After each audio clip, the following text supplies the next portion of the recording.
Tuhan, purihin ang Panginoon. Papuri sa kaitaasan, siya'y papurihan, Diyos ng lahat. O papuri sa kaitaasan, siya'y papurihan, ngayon at magpakailanman. Sa ngalan ng Ama at ng Anak at ng Espiritu Santo, Amen. sumainyo ang Panginoon. At sumaiyo rin. Mga kapatid, aminin po natin ang ating mga kasalanan upang marapat tayong gumanap sa banal na pagdiriwang. Inaamin ko Sa makapangyarihang Diyos at sa inyo mga kapatid, nalubha akong nagkasala sa isip, sa salita, sa gawa, at sa aking pagkukulang. Kaya isinasamo ko sa mahal na Birheng Maria, sa lahat ng mga anghel at mga banal, at sa inyo mga kapatid, na ako'y ipanalangin sa Panginoong ating Diyos.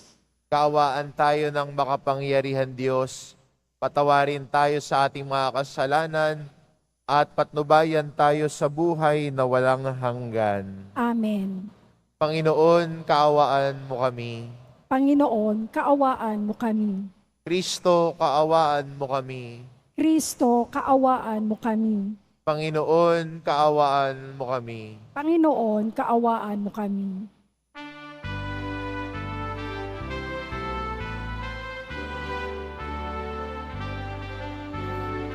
Papuri sa Diyos, papuri sa Diyos, papuri sa Diyos sa kaitaasan. At sa lupa'y kapayapaan, at sa lupa'y kapayapaan, sa mga taong kinalulugdan niya.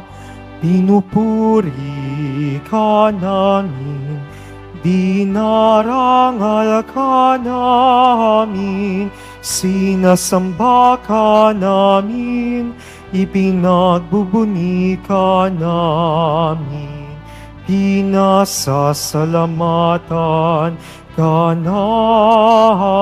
namin.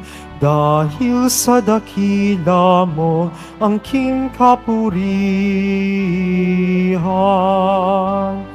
Panginoong Diyos, Hari ng langit, Diyos amang makapangyarihan sa lahat, Panginoong Hesu Kristo, bugtong na anak, Panginoong Diyos, Kordero ng Diyos, anak ng Ama. Ikaw na nag-aalis ng mga kasalanan ng sanlibutan. Maawa ka sa amin. Ikaw na nag-aalis ng mga kasalanan ng sanlibutan. Tanggapin mo ang aming kahilingan. Tanggapin mo ang aming kahilingan. Ikaw na naluluklok sa kanan ng Ama, maawa ka, sa amin. Sapagkat ikaw lamang ang banal at ang kataas-taasan, ikaw lamang, O Hesukristo, ang Panginoon, kasama ng Espiritu Santo sa kadakilaan ng Diyos Ama. Amen. Ng Diyos Ama. Amen. Papuri sa Diyos. Papuri sa Diyos. Papuri sa Diyos sa kaitaasan.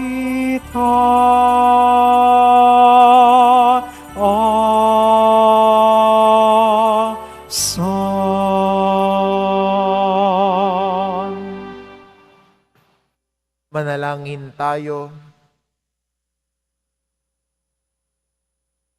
Ama naming makapangyarihan, loobin mong aming maipagdiwang ang kapistahan ni Apostol Santo Tomas upang matuwangan niya kami sa pagdalangin, kaming magkamit ng buhay sa ngalan ng kanyang kinikilalang Panginoon na si Hesukristo kasama ng Espiritu Santo magpasawalang hanggan. Amen. Magsiupo muna ang lahat.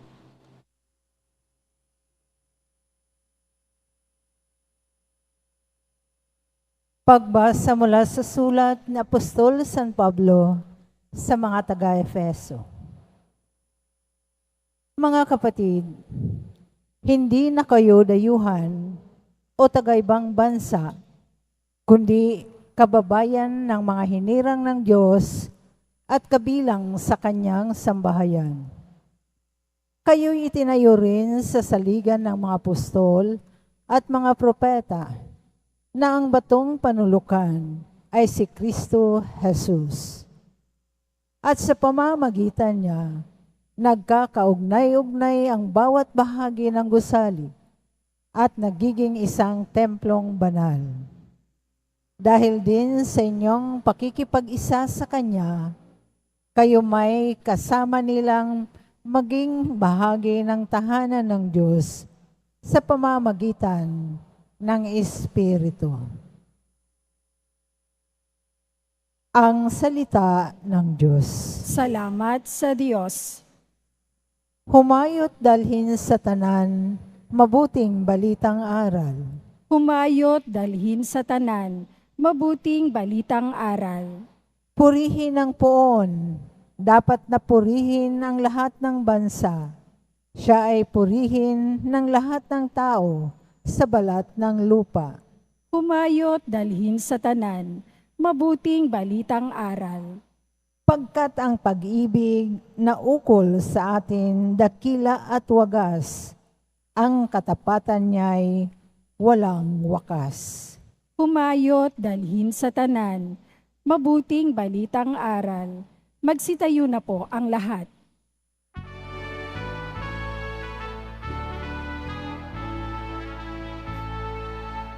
Alleluia,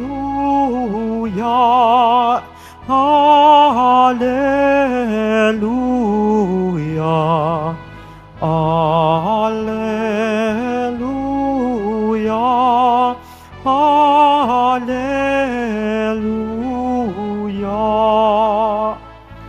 Mapalad at maligaya ang sumasampalataya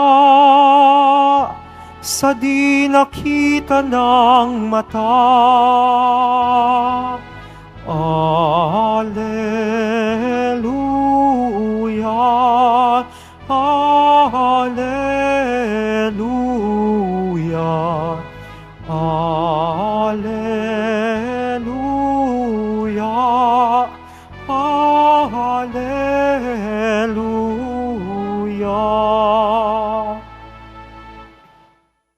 Sumainyo ang Panginoon. At sumaiyo rin. Ang mabuting balita ng Panginoon ayon kay San Juan. Papuri sa iyo, Panginoon. Si Tomas na tinaguri ang kambal, isa sa 12, ay hindi nila kasama nang dumating si Jesus, kaya't sinabi sa kanya ng ibang alagad, "Nakita namin ang Panginoon." Sumagot si Tomas, "Hindi ako maniniwala hanggat di ko nakikita ang butas na mga pako sa kanyang mga kamay at may naisuot dito ang aking daliri at hanggat hindi ko naipapasok ang aking kamay sa kanyang tagiliran." Makalipas ng 8 araw, muling nagkatipon sa loob ng bahay ang mga alagad, kasama nila si Tomas. Nakapinid ang mga pinto, ngunit pumasok si Jesus at tumayo sa gitna nila. Sinabi niya, "Sumainyo ang kapayapaan." Saka sinabi kay Tomas, "Tignan mo ang aking mga kamay at ilapit dito ang iyong daliri. Ipasok mo ang iyong kamay sa aking tagiliran. Huwag ka nang mag-alinlangan, maniwala ka na." Sumagot si Tomas, "Panginoon ko at Diyos ko." Sinabi sa kanya ni Jesus, "Naniniwala ka na ba sapagkat nakita mo ako? Mapalad ang mga naniniwala kahit hindi nila ako nakita." Ang mabuting balita ng Panginoon. Pinupuri ka namin, Panginoong Heso Kristo. Magsiupo muna ang lahat. Sa araw na ito, pinagdiriwang po natin ang kapistahan ni Santo Tomas, isa sa mga apostol ni Jesus Nazareno. At ang ebanghelyo natin ngayon na binasa ay isang yugto sa pakikipagtagpo ni Tomas kay Jesus na muling nabuhay. Siguro kung si Tomas, masabi natin isa sa mga una ding nag-doubt, nag-alinlangan at nagdalawang isip. Nung sinabi ng mga alagad, nagpakita sa amin ng Panginoon, muling nabuhay. Siya yung nagsabing, "Di nga." Minsan ganoon din tayo, mga Kristiyano. We can also associate ourselves kay Santo Tomas. Kasi minsan may mga bagay sa buhay natin kung saan gumagalaw ang Panginoon na nasasabi na lang natin, "Di nga." Totoo ba talaga yan?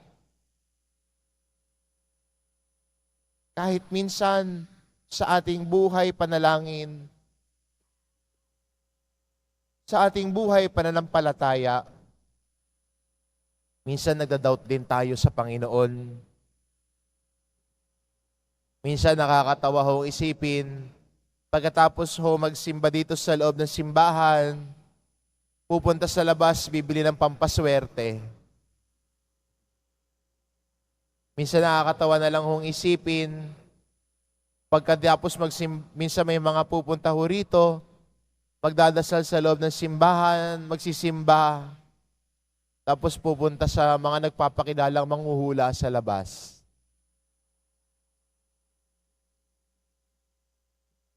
Kung sapat na ang Panginoon, hindi pa ba siya sapat sa buhay natin? Kung sapat na ang Panginoon at lubos tayo naniniwala at nagtitiwala sa Kanya, hindi ba ang grasya lamang niya sapat na sa atin? Sinabi nga ng Panginoon kay Pablo, di ba? Sapat na sa akin, sapat na sa iyo ang aking grasya. Minsan, tayo nga lang, nagda-doubt tayo. Nagdadalawang isip tayo, o minsan, hindi tayo nakokontento. Si Tomas sa ating ebanghelyo, tila hindi siya kontento na makita lamang si Jesus. Ang gusto niya, mahawakan yung butas ng pako sa kamay niya. May pasok ang kamay sa tagiliran ni Jesus. Sabi niya, sige, ganito, pag ito nagawa ko ito, maniniwala na ako. Pero naging teaching moment din yun para sa kanya. Si Jesus mismo ang nagturo sa kanya how little his faith could be for doubting the goodness of the Lord. Minsan maganda rin sa buhay natin, hingin natin sa Diyos na hindi lang palakasin ang pananampalataya natin, pero turuan din niya tayo na mas magtiwala sa Kanya.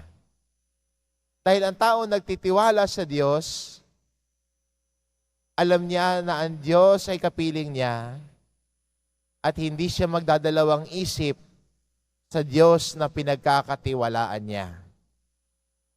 Hindi ba pag may pinagkakatiwalaan kang tao, pag alam mong kasama mo siya, hindi ka mapapahamak, hindi ka magdadalawang isip sa Kanya, hindi ba? Pag may taong pinagkakatiwalaan ka, pag iniwan mo sa Kanya ang susi ng bahay mo, hindi ka magdadalawang isip na baka nakawan ka niya. Pag may tiwala ka sa isang tao, kahit cellphone mo, ipagkakatiwala mo sa Kanya o wallet mo. At alam mo rin at tiwala ka na hindi niya itatakbo ang cellphone mo at ibebenta. Sana sa Diyos din, ganoon din tayo. Sa paglago natin, sa pagtiwala natin sa Diyos, hindi tayo nagdadalawang isip sa Kanya. Lubos na nagtitiwala dahil alam natin paano gumagalaw ang Diyos sa buhay natin. Si Tomas, pinaalalahanan ni Jesus. Naniniwala ka ba dahil nakita mo ako? At sinabi ni Jesus, mapalad ang mga naniniwala kahit hindi ako nakita. Tayo bilang Kristiyano, nananampalataya kay Jesus, nananalig kay Jesus. At alam natin na siya ay kalakbay natin, ang Panginoong muling nabuhay ay kasama natin araw-araw.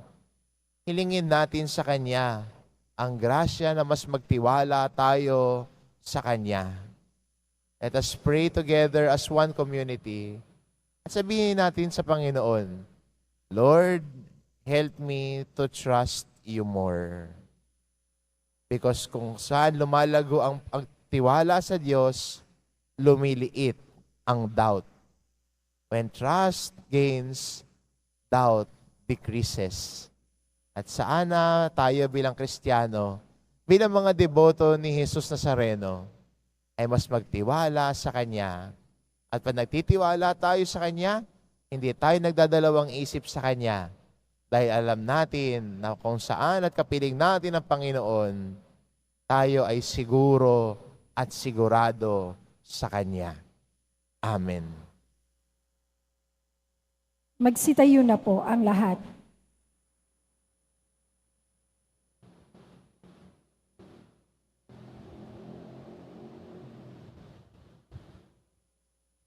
Minamahal ko mga kapatid, taglay ang pananampalataya ni Kristong muling nabuhay na ang mga sugat ang tanda ng Kanyang tagumpay.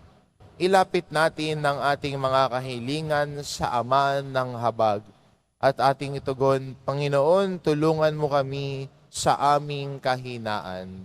Panginoon, tulungan mo kami sa aming kahinaan. Bilang isang simbahan, naway hindi tayo magkulang sa pagpapahayag ng ating pananampalataya sa mga taong hindi sumasampalataya. Manalangin tayo. Panginoon, tulungan mo kami sa aming kahinaan. Ang simbahan sa Asya, naway magkaroon ng paglago. Manalangin tayo. Panginoon, tulungan mo kami sa aming kahinaan. Ang mga nakalugmok sa pagiging makasalanan at kawalan ng pananampalataya, naway mapangibabawan ang kanilang pag-aalinlangan at yakapin ang tunay na pananampalataya. Manalangin tayo. Panginoon, tulungan mo kami sa aming kahinaan. Ang mga nabibigatan sa buhay, lalo na ang mga may sakit at nangungulila, naway magtamasa ng kagalakan ng muling pagkabuhay ni Kristo. Manalangin tayo. Panginoon, tulungan mo kami sa aming kahinaan. Ang mga namayapang tapat sa Panginoon, naway makabahagi sa kaluwalhatian ng buhay na walang hanggan. Manalangin tayo. Panginoon, tulungan mo kami sa aming kahinaan. Ama, sa pagluhog namin sa iyo ng aming mga kahilingan, palalimin mo ang aming pananampalataya upang tulad ni Santo Tomas, ibigin at sambahin namin ang iyong anak na nabubuhay at nagahari magpa sa walang hanggan. Amen. Magsiupo muna ang lahat.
Magsitayo na po ang lahat. Manalangin kayo mga kapatid, upang ang paghahain natin ay kalugdan ng Diyos amang makapangyarihan. Tanggapin nawa ng Panginoon itong paghahain sa iyong mga kamay, sa kapurihan niya at karangalan, sa ating kapakinabangan at sa buong sambayanan niyang banal. Ama naming lumikha, inihahain namin ang aming paglilingkod, kalakip ng dalangin, itinaguyod mo. Ang iyong mga kaloob sa amin ngayon, kami nagpapasalamat sa iyo, kaisa ng pagpupuri ni Apostol Santo Tomas sa pamamagitan ni Hesukristo, kasama ng Espiritu Santo, magpa sa walang hanggan. Amen. Sumainyo ang Panginoon. At sumaiyo rin. Itaas sa Diyos ang inyong puso at diwa. Itinaas na namin sa Panginoon. Itaas natin ang pasalamatan natin ang Panginoong ating Diyos. Marapat na siya ay pasalamatan. Ama naming makapangyarihan, tunay ngang marapat na ikaw ay aming pasalamatan sa pamamagitan ni Hesukristo na aming Panginoon. Itinatag niya ang iyong sambayanan at ang mga apostol ay saligat katuwang sa pagpapanatili ng iyong pagmamahal na di magwawakas kahit kailan. Kaming sambayanan mo dito sa daigdig ay katibayan ng pamumuhay sa langit. Kaming naririto ang tagapagpahiwatig sa pagkakaisa ng tanan sa iyong pag-ibig. Kaya kaisa ng mga anghel na nagsisiawit ng papuri sa iyo, nang walang humpay sa kalangitan, kami nagbubunyi sa iyong kadakilaan. Santo, Santo, Santo, Panginoong Diyos ng mga hukbo, napupuno ang langit at lupa ng kadakilaan mo. O sana sa kaitaasan, pinagpala ang naparirito sa ngalan ng Panginoon. O sana sa kaitaasan, magsiluhod po ang lahat. Ama naming banal, ikaw ang bukal ng tanang kabanalan, kaya't sa pamamagitan ng iyong Espiritu, gawin mong banal ang kaloob na ito, upang para sa amin maging katawan at dugo ng aming Panginoong Jesucristo. Bago niya pinagtiisang kusang loob na maging handog, hinawakan niya ang tinapay, pinasalamatan kanya, pinaghati-hati niya iyon, iniabot sa kanyang mga alagad at sinabi, Tanggapin ninyong lahat ito at kanin, ito ang aking katawan, na ihahandog para sa inyo.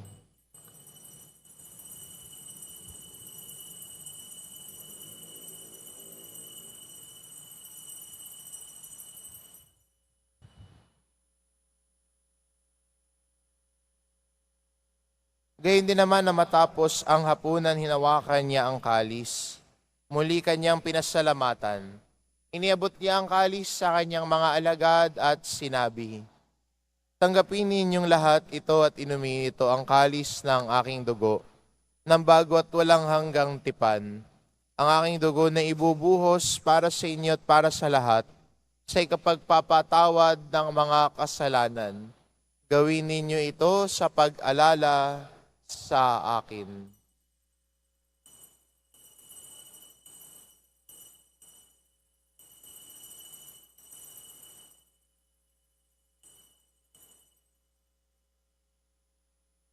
Magsitayo na po ang lahat. Ipagbunyi natin ang misteryo ng pananampalataya. Si Kristo'y namatay, si Kristo'y nabuhay, si Kristo'y babalik sa wakas ng panahon. Ama, ginagawa namin ngayon ang pag-alala sa pagkamatay at muling pagkabuhay ng iyong anak, kaya't inaalay namin sa iyo ang tinapay na nagbibigay buhay at ang kalis na nagkakaloob ng kaligtasan. Kami nagpapasalamat dahil kami yung minarapat na tumayo sa harap mo para maglingkod sa iyo. Isinasamo namin kaming magsasalo-salo sa katawan at dugo ni Kristo ay mabuklod sa pagkakaisa sa pamamagitan ng Espiritu Santo. Ama, lingapin mo ang iyong simbahang laganap sa buong daigdig. Puspusin mo kami sa pag-ibig, kaisa ni Francisco na aming Papa at ni Jose na aming Obispo at ng Tanang Kaparian. Alalahanin mo rin ang mga kapatid naming nahimlay nang may pag-asang sila'y muling mabubuhay, gayon din ng lahat ng mga pumanaw. Kaawaan mo sila at patuloyin sa iyong kaliwanagan. Kaawaan mo at pagindapatin kaming lahat na makasalo sa iyong buhay na walang wakas. Kaisa ng mahal na Birheng Maria na Ina ng Diyos, ng kabiyak ng puso niyang si San Jose, kaisa ng mga apostol at ng lahat ng mga banal, na namuhay dito sa daigdig ng kalugod-lugod sa iyo. Maipagdiwang nawa namin ang pagpupuri sa ikararangal mo sa pamamagitan ng iyong anak na aming Panginoong Hesu Kristo.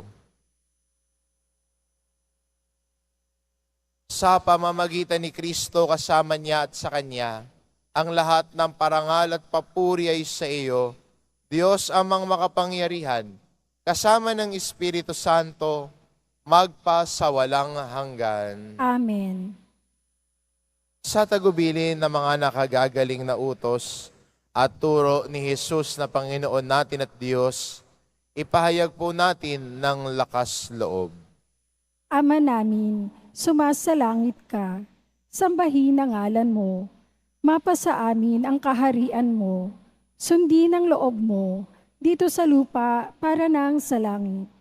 Bigyan mo kami ngayon ng aming kakanin sa araw-araw at patawarin mo kami sa aming mga sala para nang pagpapatawad namin sa nagkakasala sa amin. At huwag mo kaming ipahintulot sa tukso at iadya mo kami sa lahat ng masama.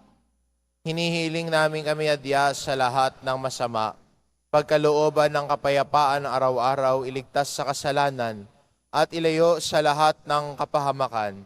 Samantalang aming pinananabikan ang dakilang araw ng pagpapahayag ng tagapagligtas naming si Hesu Kristo.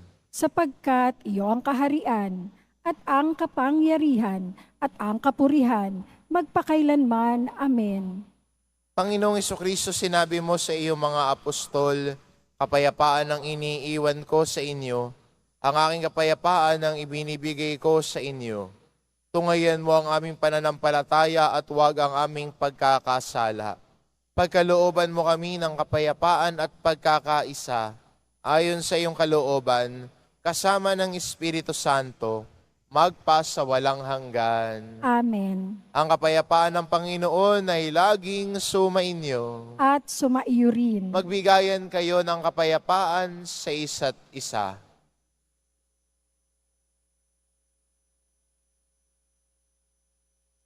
Kordero ng Diyos na nag-aalis ng mga kasalanan ng sanlibutan, maawa ka sa amin.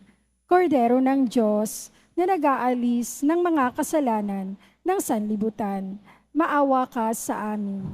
Kordero ng Diyos na nag-aalis ng mga kasalanan ng sanlibutan, ipagkaloob mo sa amin ang kapayapaan, magsiluhod po ang lahat. Ito ang kordero ng Diyos, ito nag-aalis ng kasalanan ng sanlibutan. Mapalad ang mga inaanyayahan sa kanyang piging. Panginoon, hindi ako karapat-dapat na magpatuloy sa iyo, ngunit sa isang salita mo lamang ay gagaling na ako.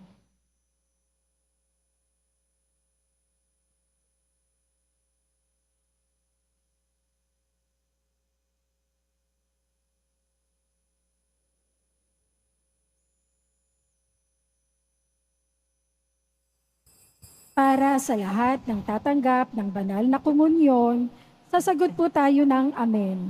Pagkasabi ng pari o ng lay minister ng katawan ni Kristo at isubo agad sa bibig bago umalis sa harapan ng pari o lay minister. Sumunod po tayo.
Manalangin tayo. Ama naming mapagmahal, ngayong kami nagsalo sa katawan ng bugtong na anak mo. Mapanaligan nawa namin siya kaisa ni Apostol Santo Tomas. Maipahayag nawa namin siya'y Panginoon at Diyos sa pamumuhay namin at tapat na paglilingkod. Sa pamamagitan niya, kasama ng Espiritu Santo, magpasawalang hanggan. Amen. Sumainyo ang Panginoon. At sumaiyo rin. Mahal na pong Isus Nazareno, inihayag mo sa pamamagitan ng krus ang walang maliw na pag-ibig ng Diyos sa sangkatauhan. Pakinggan mo ang kahilingan ng iyong angkan na nagsusumamo sa iyo. Makamtanawa nila ang iyong katugunan at tanggapin ang kasagutan ng may utang na loob na tinatanaw. Basbasan din po ninyo ang mga may daladala nilang imahen at dasalan.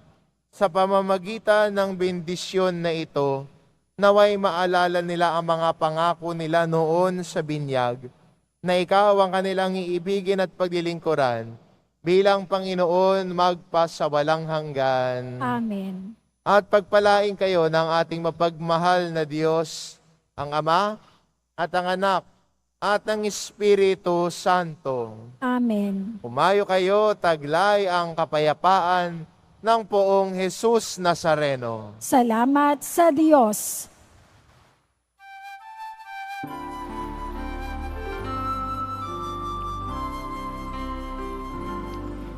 Nuestro Padre Jesus Nazareno, sinasamba ka namin. Pinipintuho ka namin, para mo ang aming buhay at kaligtasan. Nuestro Padre Jesus Nazareno, iligtas mo kami sa kasalanan. Ang krus mong kinamatayan ay sagisag ng aming kaligtasan. Nuestro Padre Jesus Nazareno, dinarangal ka namin. Nuestro Padre Jesus Nazareno, niluluwalhati ka namin.